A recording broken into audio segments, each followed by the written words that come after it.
Halo teman-teman, perkenalkan aku Wildan Mustomi, aku dari Ilmu Komunikasi Peminatan Manajemen Media 2024A. Nah, di sini aku mau sedikit analisis konten media sosial yang dimana ini dari platform TikTok. Yang dimana ini judulnya aja nih sangat sensasional banget. Yang dimana judulnya ini adalah cara jitu bikin luluh dosen. Nah, siapa yang kepenasaran coba kalau misalkan judulnya aja kayak gitu. Nah, sebenarnya ini tuh adalah potongan dari series Sugar Baby, yang dimana ini adalah salah satu series yang akhir-akhir ini yang lagi seliweran banget di FYP kita, khususnya di FYP aku. Nah, siapa yang di sini lewat juga nih berbagai klip-klipnya dia yang sangat sensasional gitu, yang dimana dia tuh langsung nampilin konten yang dar yang dimana kan bisa bikin kita nih sebagai audiens kayak mantengin, terus jadi bikin tertarik buat nonton seriesnya gitu. Nah, dimana di film ini tuh yang aku mau bahas ini, di klip ini dia tuh kayak nampilin seorang mahasiswi yang dimana dia mau minta perubahan absen ke dosennya. Jadi dia mau minta nilai A karena dia tuh udah beberapa kali nggak masuk kelas gitu mungkin ya. Nah, jadi kayak dia tuh ngerayu si dosennya ini. Nah, ini tuh kan kayak ada hal-hal menarik yang bisa kita analisis dari sudut pandang manajemen media gitu, yang dimana ada beberapa hal yang mau aku analisis nanti. Nah, jadi tanpa berlama-lama langsung kita ke cuplikan filmnya. Nah, yang pertama ini kita mau analisis audience feed-nya. Kenapa sih TikTok ini suka sama algoritma yang kayak gini? Algoritma tuh suka sama video yang kayak gini gitu maksudnya. Nah, yang pertama ini karena videonya pendek terus langsung ke inti. Jadi kayak nggak ada intronya dulu di awal, terus di akhirnya tuh nggak ada outronya. Jadi ini langsung ke cara gitu luluhin dosen gitu. Jadi kayak langsung ini ke inti pesan yang atau inti video yang mau ditampilin gitu. Nah, di sini kan kita kan langsung disuguhin sama close up si pemeran ceweknya ini yang kayak dia tuh awal tuh langsung close up. Saya tahu si absen ceweknya. saya udah kelewat, tapi saya nggak bohong, Pak. Ibu Nah, saya masuk rumah ini tuh yang sakit. bikin kayak ya kesan pertama dari si audiens. Nah, jadi kayak nampilin tokoh yang ekspresif gitu. Dia tuh kayak nampilinnya kan ekspresif kan. Jadi kayak ini tuh bisa ngedongkrak tuh sama kayak misalnya kalau kita pertama kali lihat, ini film apa nih, langsung terujuk ke si ceweknya, ekspresi si ceweknya gitu. Apalagi kan ini kan potongan klip-klip kayak gini yang langsung ke intinya, dia tuh bakal bikin orang ini nonton dari awal sampai akhir. Dia tuh bakal kayak karena kan Gen Z itu sukanya aja kayak klip-klip yang kayak gini kan, jadi kayak nggak butuh kayak alur-alurnya, dia langsung ke intinya gitu. Jadi mau langsung apa yang dibahas, klipnya apa gitu. Jadi kayak ini tuh bisa ditonton sampai akhir gitu, karena ini durasi menitnya cuma 1 menit 40 atau 50 detik tadi kan. Nah, ini yang dapat ngedongkrak sih sama buat nambahin si engagementnya sama ngedongkrak si algoritmanya tadi. Nah, yang kedua yaitu relate banget sama pengguna TikTok di Indonesia, khususnya pada mahasiswa.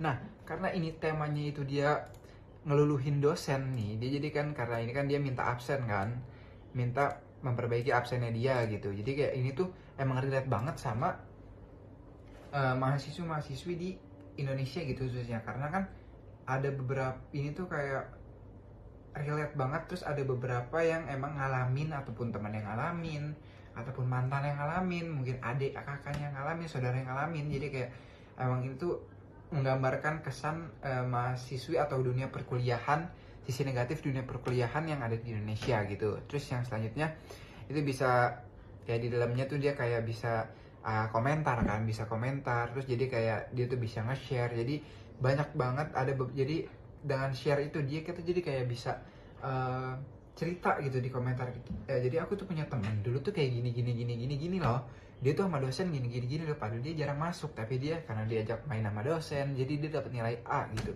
Jadi kayak gini kan emang ada menampilkan kesan emang nyata yang emang itu terjadi di dunia perkuliahan gitu. Jadi kayak dari yang ini dia cerita terus dia ngetek, ini sama banget nih kayak teman aku gini di tag.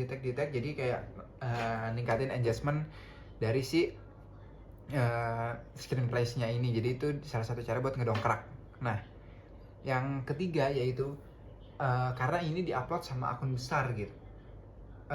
Contohnya aja misalkan ada Jerome Pauline, dia tuh contoh misalkan dia tuh cuma ngupload video-video receh yang kayak nggak sengaja ke video terus tiba-tiba diupload gitu, itu kan bisa boom meledak gitu. Nah sama halnya sama ini, karena kan si screenplay film ini dia tuh udah punya reputasi besar, jadi dia tuh udah sering ngeklip video-video yang sebenarnya itu adalah series, yang ini adalah sebenarnya salah satu marketing dari si filmnya ini, termasuk Sugar Baby ini.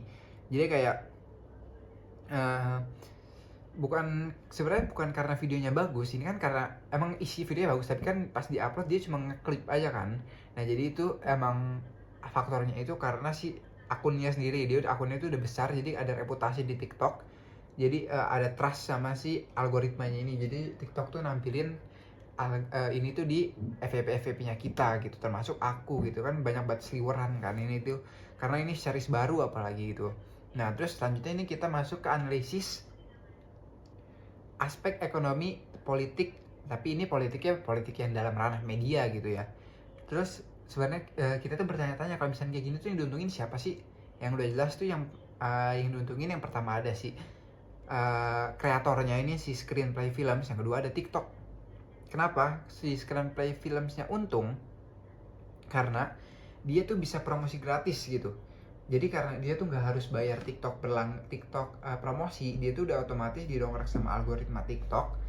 Jadi gak butuh tuh dia ngeluarin biaya lagi untuk bayar promosi gitu. Jadi promosi yang di TikTok buat ngedongkrak algoritma tuh nggak perlu ya, karena kan emang kayak kalau misalnya kita kreator kecil tuh kita harus bayar TikTok promosi, jadi kita kayak lewat berulang-ulang kali di FYP kita gitu. Nah ini tuh jadi screenplay filmnya ini untung dari segitu.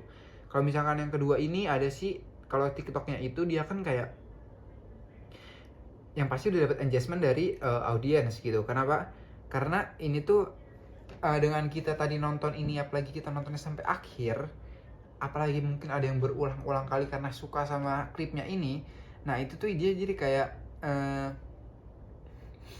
meskipun ini videonya cuma video seklip dan emang ini sensasional, jadi dia tuh kayak si TikToknya ini dia tuh dapat watch time yang dimana ini tuh kayak ningkatin si audiens buat nonton TikTok secara terus menerus, jadi kan dikalkulasi gitu. Nah dan TikTok ini sebenarnya ada industri yang ada banyak industri besar yang ada di belakangnya gitu. Jadi kayak ini TikTok, ini tuh ada belakangnya tuh di breakdown lagi, di sini ada influencer, ada digital marketing, ada lagi periklanan. Nah kalau yang di sini tuh salah satunya masuk ke periklanan dalam bentuk media digital gitu. Jadi dia kayak sebenarnya ini adalah promosi dari si Sugar Baby sendiri gitu.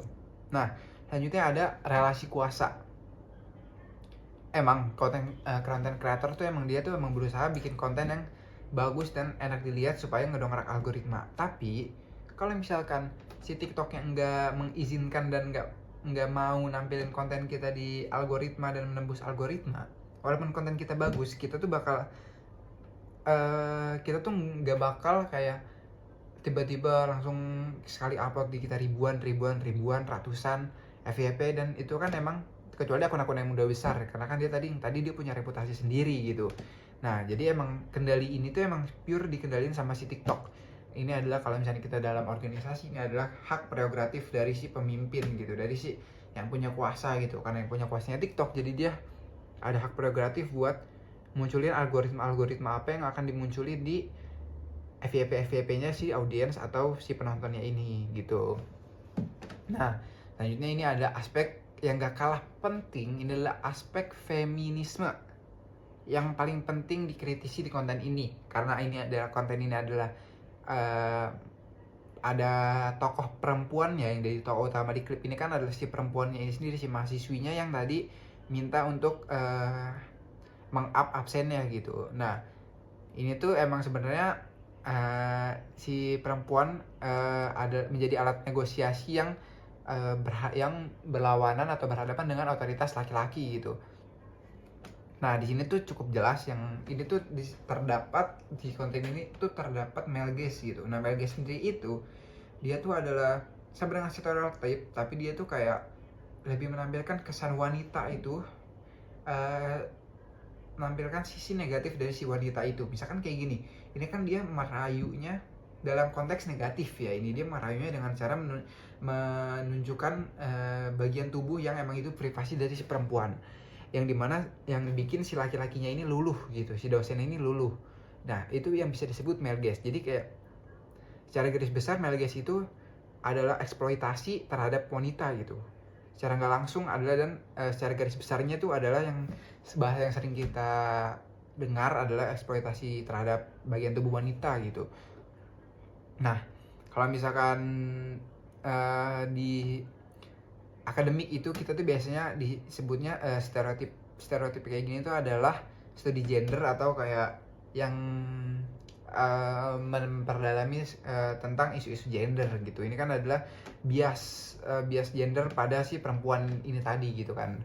Nah sebenarnya secara keseluruhan itu si kontennya ini emang menarik buat kita analisis gitu, karena kan kayak kita tuh bisa lihat gimana algoritma bekerja di industri platform yang emang dapat mengambil dan bagaimana industri platform itu dia ngambil keuntungan, dan bagaimana si representasi perempuan ini masih di framing bias gitu, yang dimana ini kan emang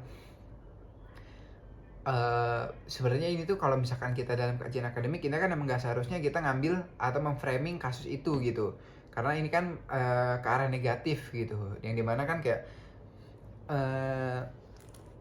si perempuan ini ditampilin sebagai objek visual, yang dimana dia tuh nggak punya kontrol penuh gitu, yang dimana emang menampilkan daya tariknya tersendiri gitu.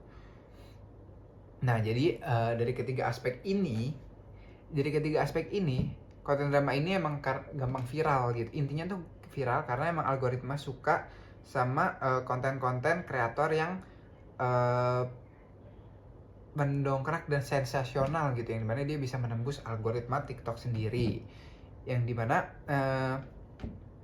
itu kita perlu mengkritisi bahwa representasi gender yang bias itu emang nggak seharusnya dilakukan dalam berbagai film gitu, karena emang karena secara organik sudah terbentuk seperti ini, karena emang dari berbagai cuplikan film emang masih banyak yang mempresentasikan wanita adalah sebagai objek visual gitu, yang dimana dalam konteks male gaze tadi ini tuh sebenarnya karena penonton tuh suka yang seperti itu, jadi berbagai produser ataupun skenario film atau scriptwriter itu dia menambahkan klip-klip atau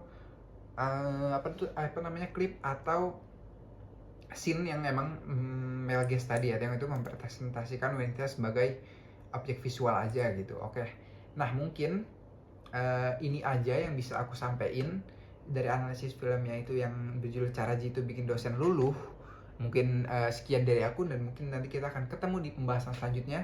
Sekian dari aku Wildan Mustami, pamit undur diri. Wassalamualaikum warahmatullahi wabarakatuh.